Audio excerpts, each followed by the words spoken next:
નમસ્કાર મિત્રો, અમારી યુટ્યુબ ચેનલમાં તમારું હાર્દિક સ્વાગત છે। તો અમારી ચેનલમાં નવા હો તો લાઈક શેર સબસ્ક્રાઈબ જરૂર કરી દેજો। તો આજે આપણે તમને એક કહાની વિશે વાત કરીશું। તો ચાલો શરૂ કરીએ આજની આ કહાની। તો ધ્યાનથી સાંભળવા નમ્ર વિનંતી।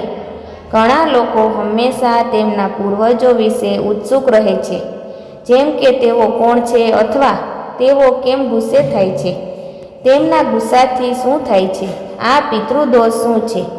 જો આપણા પૂર્વજો આપણાથી નારાજ હોય તો આપણને કેવી રીતે ખબર પડે કે તેઓ આપણાથી નારાજ છે, અને જો તેઓ નારાજ છે તો આપણે તેમને કેવી રીતે રાજી કરી શકીએ, વગેરે।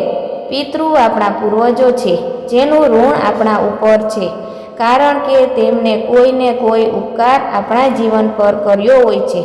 મનુષ્ય લોકથી ઉપર પિતૃલોક છે, પિતૃલોકની ઉપર સૂર્યલોક છે, અને તેની ઉપર સ્વર્ગલોક છે। આત્મા પૂર્વ જગતમાં જાય છે।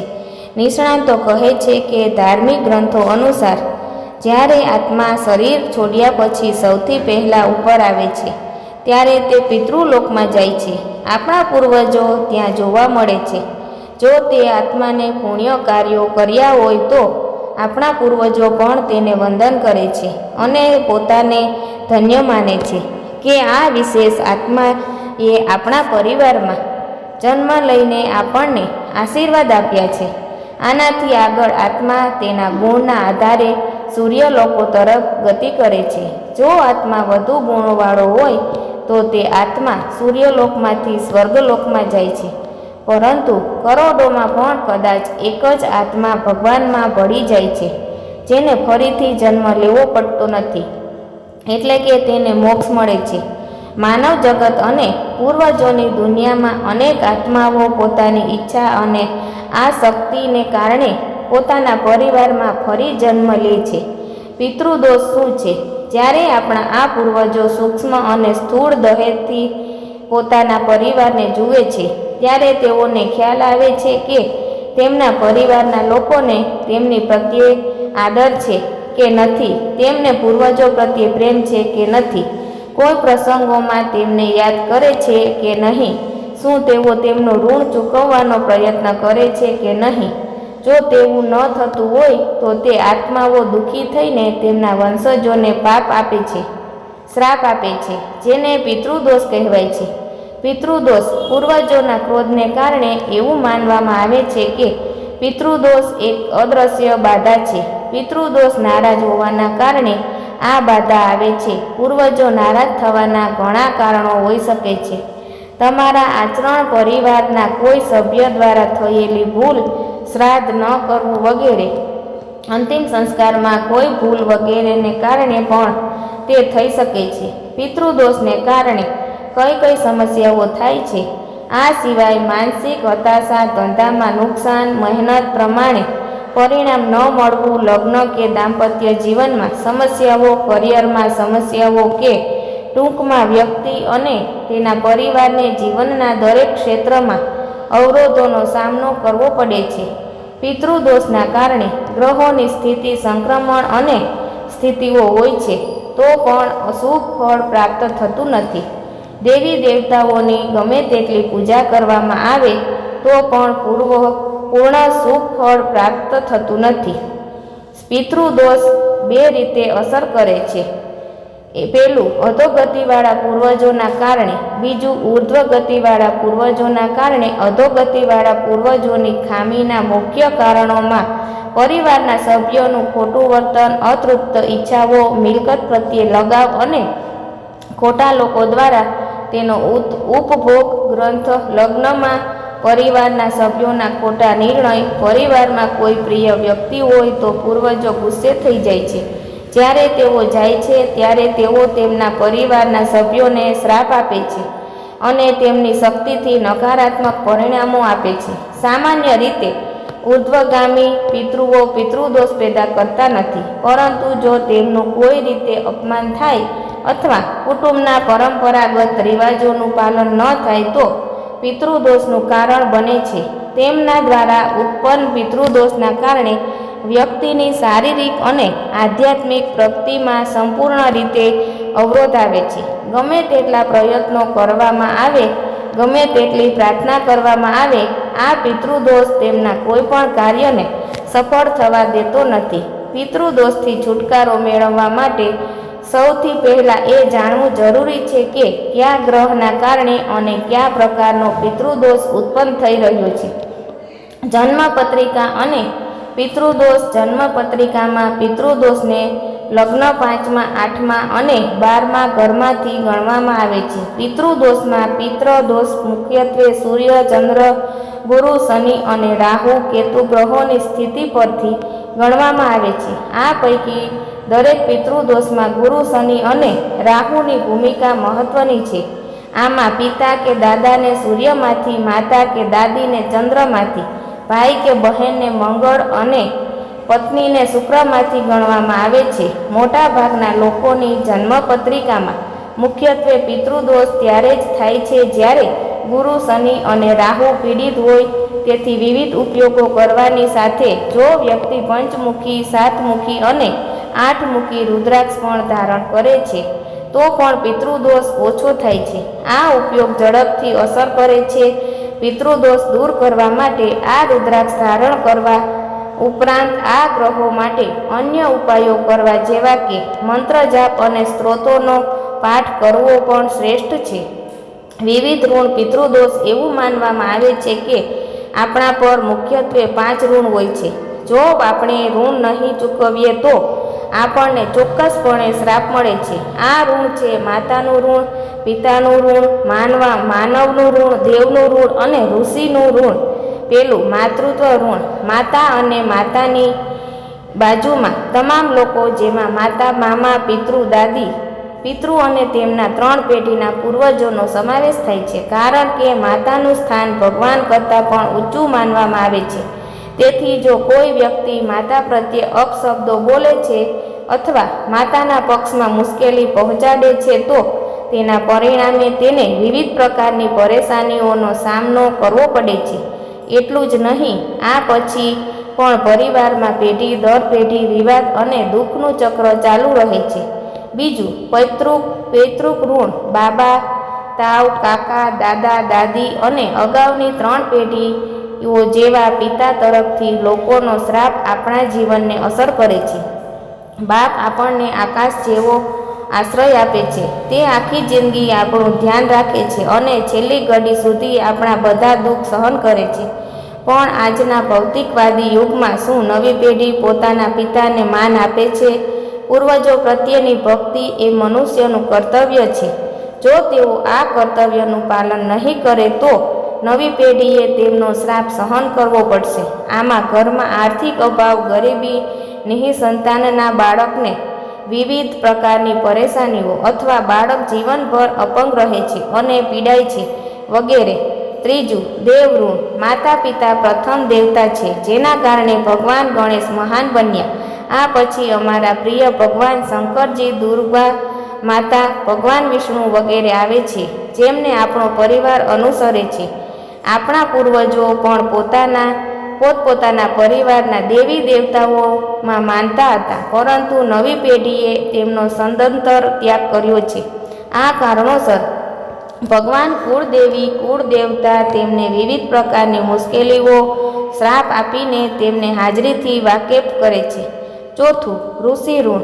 નવી પેઢી તેમના નામો ઋષિઓના નામ સાથે જોડાવવામાં અચકાય છે, જેમના ગોત્રમાં તેઓ જન્મ્યા અને જેમનો વંશ વધ્યો હતો. તેમના ઋષિઓ તર્પણ વગેરે કરતા નથી. આ કારણથી તેમના ઘરમાં કોઈ શુભ કાર્ય કરવામાં આવતું નથી. તેથી તેમનો શ્રાપ પેઢી દર પેઢી મળતો રહે છે. પાંચમું માનવ ઋણ. આપણા માતા પિતા સિવાય અન્ય મનુષ્યો કે જેમણે આપણને પ્રેમ કર્યો, આપણી કાળજી લીધે, આપણી સંભાળ લીધી, અમને સમયાંતરે મદદ કરી, ગાય વગેરે જેવો પ્રાણીઓનું દૂધ પીધું. ઘણા મનુષ્યો, પ્રાણીઓ, પક્ષીઓ જેવો પ્રત્યક્ષ કે આડકતરી રીતે આપણને મદદ કરી શકે છે. તેમનું ઋણ પણ આપણા પરથી થયું હોય છે. પરંતુ આજકાલ લોકો ગરીબી, લાચાર અને નિરાધાર લોકોની સંપત્તિ છીનવીને વધુ ગર્વ અનુભવે છે. આ કારણોસર એવું જોવામાં આવ્યું છે કે આવા લોકોનો આખો પરિવાર જીવનભર સ્થિર થઈ શકતો નથી. નિઃસંતાનના બાળકો ખરાબ સંગતમાં પડવા પરિવારના સભ્યો એકબીજામાં સંવાદિતા જાળવી શકતા નથી. પરિવારના સભ્યો કોઈ અસાધ્ય રોગથી પીડાતા હોય વગેરે જેવી સમસ્યાઓ તે પરિવારમાં ઊભી થઈ છે. આવા કુટુંબોને પિતૃદોષ અથવા શ્રાપિત કુટુંબ કહેવાય છે. રામાયણમાં દશરથના પરિવારને હંમેશા શ્રવણ કુમારના માતા પિતાના શ્રાપને કારણે દુઃખ સહન કરવું પડ્યું હતું. આ સ્વાભાવિક છે.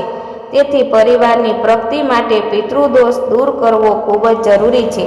પૂર્વજોના ક્રોધિત થવાના લક્ષણો. ક્રોધિત પૂર્વજોના કેટલાક અસામાન્ય લક્ષણો નીચે મુજબ ગણવામાં આવે છે. ખોરાકમાંથી નીકળતા વાળ. જો જમતી વખતે વારંવાર તમારા ખોરાકમાંથી વાળ નીકળતા હોય તો તેને અવગણશો નહીં. ઘણી વખત એવું બને છે કે પરિવારના એક જ સભ્ય સાથે તેના ખોરાકમાંથી વાળ નીકળી જાય છે. આ વાળ ક્યાંથી આવ્યા તેની કોઈ માહિતી નથી. જો વ્યક્તિ રેસ્ટોરન્ટમાં જાય તો પણ તેના ભોજનમાંથી વાળ નીકળી જાય છે અને પરિવારના સભ્યો તેને દોષિત માને છે અને તેની મજાક પણ ઉડાવે છે. ઘરમાં દુર્ગંધ. કેટલાક લોકોને એવી સમસ્યા હોય છે કે તેમના ઘરમાંથી દુર્ગંધ આવે છે. દુર્ગંધ ક્યાંથી આવી રહી છે તે પણ ખબર પડતી નથી. ઘણી વખત લોકો આ દુર્ગંધથી એટલા ટેવાઈ જાય છે કે તેઓ તેને અનુભવતા પણ નથી, પરંતુ બહારના લોકો તેમને કહે છે કે આ થઈ રહ્યું છે. જો સમસ્યાનું મૂળ ખબર નથી તો તેનો ઉપચાર કેવી રીતે શક્ય છે? સપનામાં પૂર્વજોનું વારંવાર દેખાવું. એક વ્યક્તિને તેના પિતા સાથે ઝઘડો થયો હતો અને તે લડાઈ ઘણા વર્ષો સુધી ચાલુ રહી. મરતી વખતે પિતાએ પુત્રને મેળવવાની ઈચ્છા વ્યક્ત કરી હતી, પરંતુ પુત્ર મળવા આવ્યો ન હતો. પિતા ગુજરી ગયા. થોડા સમય પછી તે વ્યક્તિ તેના પિતાને સપનામાં વારંવાર કપડાં વગર જુએ છે. આવી રીતે કોઈ પણ અવસ્થામાં પિતૃઓ દેખાય તો તેનો અર્થ પિતૃઓ નારાજ છે તેવો થાય છે. તેનું નિવારણ તત્કાલ કરવું જોઈએ. શુભ કાર્યમાં વિઘ્ન. ક્યારેય એવું બને છે કે તમે કોઈ તહેવાર ઉજવી રહ્યા હો અથવા તમારા ઘરમાં કોઈ ઉજવણી થઈ રહી હોય તે જ ક્ષણે કંઈક એવું બને છે જે મૂડ બગાડે છે. કોઈ એવી ઘટના બને છે કે ખુશીનું વાતાવરણ બદલાઈ જાય. તેનો મતલબ એ છે કે કોઈ શુભ પ્રસંગે કંઈક અશુભ બનવું એ પૂર્વજોની અસંતોષની નિશાની છે. પરિવારનો એક સભ્ય અપરિણિત રહે છે. ઘણી વખત તમે તમારી આસપાસ કે તમારા સંબંધીઓમાં જોયું હશે કે અનુભવ્યું હશે કે તે ખૂબ જ સારો યુવક છે. તેમાં ક્યાંય કોઈ ખામી નથી, પણ તેમ છતાં તેના લગ્ન નથી થતા. લાંબુ આયુષ્ય જીવ્યા પછી પણ લગ્ન ન કરી શકવું એ સારી નિશાની નથી. જો ઘરમાં કોઈ અપરિણિત વ્યક્તિનું મૃત્યુ થઈ ગયું હોય તો ઉપરોક્ત સ્થિતિ થવાની સંભાવના વધી જાય છે. આ સમસ્યાનું કારણ પણ જાણી શકાયું નથી. પ્રોપર્ટી ખરીદવા અને વેચવામાં મુશ્કેલી. તમે નોંધ્યું હશે કે ઘણી સારી પ્રોપર્ટી, મકાન, દુકાન અથવા જમીનનો કોઈ ભાગ અમુક કારણોસર વેચાતો ન હોય. જો કોઈ ખરીદનાર મળી જાય તો પણ વસ્તુઓ કામ કરતી નથી. જો કોઈ ખરીદદાર મળી જાય અને બધું જ યોગ્ય હોય તો પણ છેલ્લી ક્ષણે સોદો રદ થઈ જાય છે. જો આ પ્રકારની સ્થિતિ લાંબા સમયથી ચાલી રહી હોય તો એવું માની લેવું જોઈએ કે તેની પાછળ ચોક્કસપણે કોઈ અસંતુષ્ટ આત્મા છે, જેનું તે જમીન અથવા જમીનના ટુકડા સાથે કોઈને કોઈ સંબંધ છે. સંતાન ન થવું. મેડિકલ રિપોર્ટમાં બધું નોર્મલ હોવા છતાં બાળક સુખેથી વંચિત રહે છે. જો કે તે જરૂરી નથી કે તમારા પૂર્વજો તેનાથી સંબંધિત હોય છે. તદ્દન શક્ય છે કે નિઃસંતાન વ્યક્તિ પાસેથી ખરીદેલી જમીન તેના નવા માલિકને નિઃસંતાન બનાવે. પિતૃદોષને શાંત કરવાનો ઉપાયો. એક સામાન્ય ઉપાયમાં ષોડશ પિંડ દાન, સર્પ પૂજન, બ્રાહ્મણોને ગાયનું દાન, પુત્રીનું દાન, કૂવો, પગથિયા, તળાવ વગેરેનું નિર્માણ, મંદિર પરિસરમાં પીપળ, વડ જેવા દેવતા વૃક્ષો વાવવા અને વિષ્ણુ મંત્રનો જાપ વગેરેનો સમાવેશ થાય છે. ભૂત સાપ દૂર કરો. શ્રીમદ ભગવદ્ ગીતાનો પાઠ કરવો જોઈએ. બીજું, વેદ અને પુરાણોમાં પિતૃદોષની તૃપ્તિ માટે એવા મંત્રો, સ્ત્રોત અને સૂક્તોનું વર્ણન છે જેના રોજ પાઠ કરવાથી પિતૃઓની કોઈ પણ પ્રકારની અડચણ, ભલે ગમે તેટલી અડચણ આવે, તે શાંત થઈ જાય છે. જો દરરોજ વાંચન શક્ય ન હોય તો ઓછામાં ઓછું દર મહિનાની અમાવસ્યા અને અશ્વની કૃષ્ણ પક્ષની અમાવસ્યા એટલે કે પિતૃપક્ષમાં કરવું જોઈએ. વાસ્તવમાં જન્મકુંડળીમાં પિતૃદોષના પ્રકાર પ્રમાણે પિતૃદોષ શાંતિ કરાવવી સારી રહેશે. ત્રીજું, ભગવાન ભોલેનાથના ચિત્ર કે પ્રતિમાની સામે બેસીને અથવા ઘરમાં ભગવાન ભોલેનાથનું ધ્યાન કરવાથી અને નીચે આપેલા મંત્રની એક માળાનો દરરોજ જાપ કરવાથી તમામ પ્રકારના પિતૃદોષ, પરેશાનીઓ, વિઘ્ન વગેરે શાંત થાય છે અને શુભની પ્રાપ્તિ થાય છે. તમે સવારે કે સાંજે ગમે ત્યારે મંત્રનો જાપ કરી શકો છો. મંત્ર: ઓમ તત્પુરુષાય વિઘ્ને મહાદેવાય ચ ધીમહિ તન્નો રુદ્ર પ્રચોદયાત. ચોથું, અમાવસ્યાના દિવસે પિતૃઓ માટે પવિત્ર બનાવેલું ભોજન અને ગાયને ચોખા, ઘી અને રોટલી ખવડાવવાથી પિતૃદોષની શાંતિ થાય છે. 5. પૂર્વજો પોતાના માતા પિતા, વડીલોનું સન્માન કરીને, તમામ મહિલાઓનું સન્માન કરીને અને તેમની જરૂરિયાતો પૂરી કરીને હંમેશા ખુશ રહે છે. 6. પિતૃદોષના કારણે બાળકોની પરેશાનીઓ દૂર કરવા માટે હરિવંશ પુરાણ સાંભળો અથવા નિયમિત રીતે તેનો પાઠ કરો. 7. દરરોજ દુર્ગા સપ્તશતી અથવા સુંદરકાંડનો પાઠ કરવાથી પણ આ દોષ ઓછો થાય છે. 8. સૂર્ય પિતા છે, તેથી તાંબાના વાસણમાં પાણી ભરીને તેમાં લાલ ફૂલ, લાલ ચંદનનો પાવડર, રોલી વગેરે નાખીને સૂર્યદેવને અર્ઘ્ય અર્પિત કરવા અને 11 વાર ઓમ ધ્રુણી સૂર્યાય નમઃ મંત્રનો જાપ કરવાથી પિતૃઓની પ્રાપ્તિ થશે. ખુશ છે અને તેમની ઊભી હિલચાલ છે. 9. અમાવસ્યાના દિવસે કોઈ પણ મંદિરમાં અથવા કોઈ પણ લાયક બ્રાહ્મણને પોતાના પૂર્વજોના નામ પર દૂધ, ખાંડ, સફેદ વસ્ત્ર, દક્ષિણા વગેરેનું દાન કરવું જોઈએ. 10. પિતૃ પક્ષ દરમિયાન પીપળાના વૃક્ષની પ્રદક્ષિણા ચોક્કસ કરો તો પિતૃદોષ ચોક્કસ દૂર થશે. પિતૃદોષથી છુટકારો મેળવવાના કેટલાક ખાસ ઉપાયો. 1. મંદિરના પરિવારમાં પીપળા અથવા વડનું ઝાડ લગાવો અને તેમાં રોજ પાણી નાખો. તેની સંભાળ રાખો. જેમ જેમ વૃક્ષ વધે છે અને ખીલે છે તેમ તેમ પિતૃદોષ દૂર થશે, કારણ કે આ વૃક્ષો પર તમામ દેવી દેવતાઓ, અન્ય જાતિઓ, પૂર્વજો વગેરેનો વાસ છે. 2. જો તમે કોઈનો અધિકારી છીનવી લીધો છે અથવા કોઈ અસહાયક વ્યક્તિના પૈસા અને સંપત્તિ છીનવી લીધી છે તો તેનો અધિકાર અથવા સંપત્તિને ચોક્કસપણે પરત કરો. 3. પિતૃદોષથી પીડિત વ્યક્તિએ એક અમાવસ્યાથી બીજી અમાવસ્યા સુધી એટલે કે 1 મહિના સુધી સૂર્યોદય સમયે પીપળાના ઝાડ નીચે શુદ્ધ ઘીનો દીવો કરવો જોઈએ. આ ક્રમ તોડવો જોઈએ નહીં. 1 મહિના પછી અમાવસ્યાના દિવસે વધુ એક પ્રયોગ કરો. આ માટે સ્થાનિક ગાય અથવા દૂધ આપતી ગાયમાંથી થોડું ગૌમૂત્ર મેળવી તેને થોડા પાણીમાં મિક્સ કરો અને આ પાણી પીપળાના ઝાડના મૂળમાં નાખો. આ પછી પીપળાના ઝાડ નીચે 5 અગરબત્તીઓ, 1 નાળિયેર અને શુદ્ધ ઘીનો દીવો પ્રગટાવો અને તમારા પૂર્વજોને તમારી સુખાકારી માટે આદરપૂર્વક પ્રાર્થના કરો અને ઘરે આવ્યા પછી તે જ દિવસે બપોરે કેટલાક ગરીબોને ભોજન કરાવો. આમ કરવાથી પિતૃદોષ શાંત થશે. 4. જો ઘરમાં કૂવો હોય અથવા પીવાનું પાણી રાખવાની જગ્યાએ હોય તો તે જગ્યાની પવિત્રતાનું ખાસ ધ્યાન રાખવું, કારણ કે તે પિતૃસ્થાન માનવામાં આવે છે. આ સિવાય પ્રાણીઓ માટે પીવાનું પાણી ભરવું અને પાણીની કુંડીઓ લગાવવી અથવા રખડતા કૂતરાઓને જલેબી ખવડાવવાથી પણ શાંતિ થાય છે.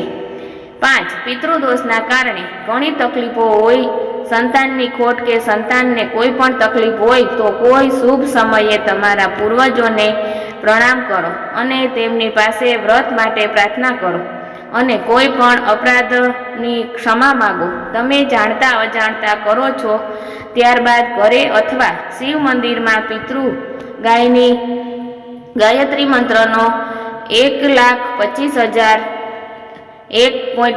લાખ રીતે જાપ કરો. જાપ કર્યા પછી દશાંશ હવન કર્યા પછી તેનું સંપૂર્ણ ફળ મળે એવી પ્રતિજ્ઞા લો. આ કરવાથી પિતૃઓ ખૂબ જ પ્રસન્ન થાય છે, કારણ કે તમે તેમના મોક્ષનો માર્ગ મોકળો કર્યો છે. 6. પિતૃદોષને શાંત કરવા માટેનો આ ઉપાય ખૂબ જ અસરકારક સાબિત થયો છે અને તેના પરિણામો પણ સાબિત થયા છે. ગરીબની દીકરીના લગ્નમાં છુપી રીતે અથવા સીધી રીતે આર્થિક મદદ કરવી તેનો ઉકેલ છે. આ સહકાર પૂરા દિલથી હોવો જોઈએ, માત્ર દેખાડો કરવા કે બડાઈ મારવા માટે નહીં. પૂર્વજો આનાથી અત્યંત પ્રસન્ન થાય છે, કારણ કે આના પરિણામે પ્રાપ્ત થયેલ પુણ્ય ફળ પૂર્વજોને શક્તિ અને ગતિ આપે છે, જેના કારણે તેઓ ઉર્ધ્વલોક તરફ પ્રયાણ કરે છે અને પુણ્યલોકમાં પહોંચે છે. 7. જો કોઈ વિશેષ ઈચ્છાને કારણે પરિવારના કોઈ સભ્યની આત્મા પિતૃદોષ ઉત્પન્ન કરે છે તો આવી સ્થિતિમાં વ્યક્તિએ આ શક્તિ છોડી દેવી જોઈએ અને તેના મોક્ષ માટે ગજેન્દ્ર મોક્ષ સ્ત્રોતનો પાઠ કરવો જોઈએ. 8. પિતૃદોષ દૂર કરવા માટે ખૂબ જ સરળ ઉપાય. આ માટે સંબંધિત વ્યક્તિએ પિતૃપક્ષ દરમિયાન પોતાના ઘરના ઉત્તર પશ્ચિમ ખૂણામાં રોજ સરખા પ્રમાણમાં સરસવનું તેલ અગર તેલમાં મિક્સ કરીને દીવો પ્રગટાવવો જોઈએ. દીવો પિત્તળનો બનેલો હોય તો સારું. દરરોજ ઓછામાં ઓછા 10 મિનિટ સુધી દીવો પ્રગટાવવો જરૂરી છે. આ ઉપાય સિવાય વર્ષની દરેક અમાસ પર બપોરે ગુગળનો ધુમાડો આખા ઘરમાં ફેરવવો. સાંજે અંધારું થયા પછી પિતૃઓ માટે શુદ્ધ ભોજન બનાવવું. સાડીની સામગ્રી એક વાસણમાં ભરીને બાવળના ઝાડ પાસે રાખવી અથવા પીપળો અથવા વડના ઝાડને જાડીમાં રાખો અને પાછા આવો. પાછળ વળીને જોશો નહીં. રોજ તમારા ઘરમાં દેશી કપૂર રાખો. આ કેટલાક ઉપાય છે જે સરળ અને અસરકારક બને છે. આ કરવાથી દરેક વ્યક્તિ પિતૃદોષથી સરળતાથી છુટકારો મેળવી શકે છે, પરંતુ કોઈ પણ પ્રયોગની સફળતા તમારા પૂર્વજો પ્રત્યેની તમારી આદર પર આધારિત છે. પિતૃદોષથી છુટકારો મેળવવા કરો ખાસ ઉપાય. નારાયણ બલિ, નાગ બલિ. ઘણીવાર આપણે જોઈએ છીએ કે ઘણા લોકોના જીવનમાં સમસ્યાઓનો ક્યારેય અંત આવતો નથી. તેઓ ગમે તેટલો સમય અને પૈસા ખર્ચે તો પણ કામ સફળ થતું નથી. આવા લોકોની કુંડળીમાં પિતૃદોષ ચોક્કસપણે હોય છે. આ ગુનેગાર પેઢી દર પેઢી મુશ્કેલી સર્જતો રહે છે, જ્યાં સુધી તેનો કાયદેસર રીતે ઉકેલ ન આવે તેનાથી આવનારી પેઢીઓને પણ નુકસાન થાય છે. આ દોષના નિવારણ માટે કેટલાક ખાસ દિવસો અને સમય નક્કી કરવામાં આવ્યા છે, જેમાં તે સંપૂર્ણ રીતે ઠીક થઈ જાય છે. શ્રાદ્ધ પક્ષ એકમાત્ર એવો પ્રસંગ છે જ્યારે વ્યક્તિ પિતૃદોષમાંથી મુક્તિ મેળવી શકે છે. આ દોષને દૂર કરવા માટે શાસ્ત્રોમાં નારાયણ બલિની પદ્ધતિ જણાવવામાં આવી છે. એ જ રીતે સાપની બલિદાન પણ થાય છે. નારાયણ બલિ અને નાગ બલિ શું છે? નારાયણ બલિ અને નાગ બલિ બંને વિધિઓ માણસની અધૂરી ઈચ્છાઓ અને સંપૂર્ણ ઈચ્છાઓને પૂર્ણ કરવા માટે કરાવવામાં આવે છે. તેથી જ બંનેને કામ્યા કહેવામાં આવે છે. નારાયણ બલિ અને નાગ બલિ એ બે અલગ અલગ પદ્ધતિઓ છે. નારાયણ બલિનો મુખ્ય હેતુ પૂર્વજોની દુષ્ટતાને દૂર કરવાનો છે અને નાગ બલિ હેતુ સાપ અથવા કોબરાને મારવાની દ્રષ્ટતાને દૂર કરવાનો છે.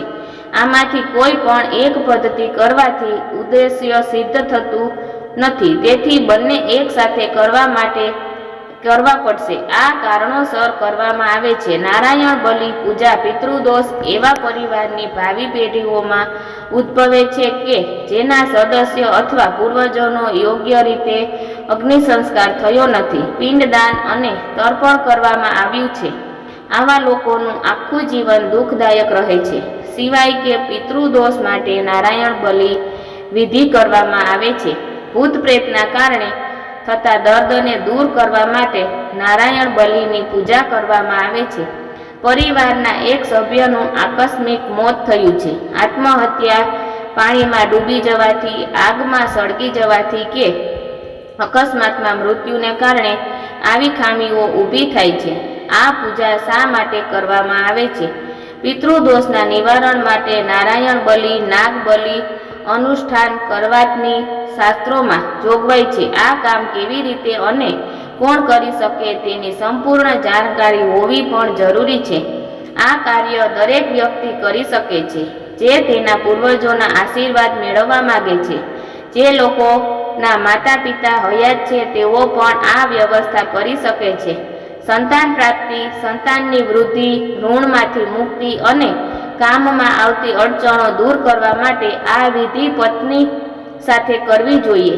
જો પત્ની હયાત ન હોય તો પરિવારના ઉદ્ધાર માટે આ કર્મ પત્ની વગર પણ કરી શકાય છે. જો પત્ની ગર્ભવતી હોય તો આ વિધિ ગર્ભધારણના 5મા મહિના સુધી કરી શકાય છે. જો ઘરમાં કોઈ શુભ કાર્ય હોય તો આ 1 વર્ષ સુધી ન થઈ શકે. માતા પિતાના મૃત્યુ પછી પણ 1 વર્ષ સુધી આ કાર્ય કરવું વર્જિત માનવામાં આવે છે.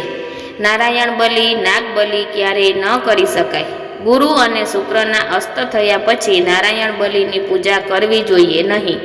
પરંતુ મુખ્ય ગ્રંથ નિર્ણય સિંધુના અભિપ્રાય મુજબ આ કર્મ માટે માત્ર નક્ષત્રોના ગુણ અને ખામીઓનું અવલોકન કરવું યોગ્ય છે.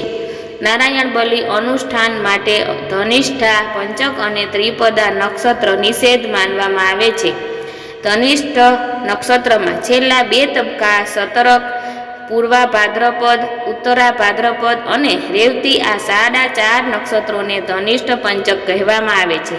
કૃતિકા, પુનર્વસુ, વિશાખા, ઉત્તરાષાઢ અને ઉત્તર ભાદ્રપદ આ 6 નક્ષત્રોને ત્રિપદા નક્ષત્ર ગણવામાં આવે છે. આ સિવાય આ કામ દરેક સમયે કરી શકાય છે.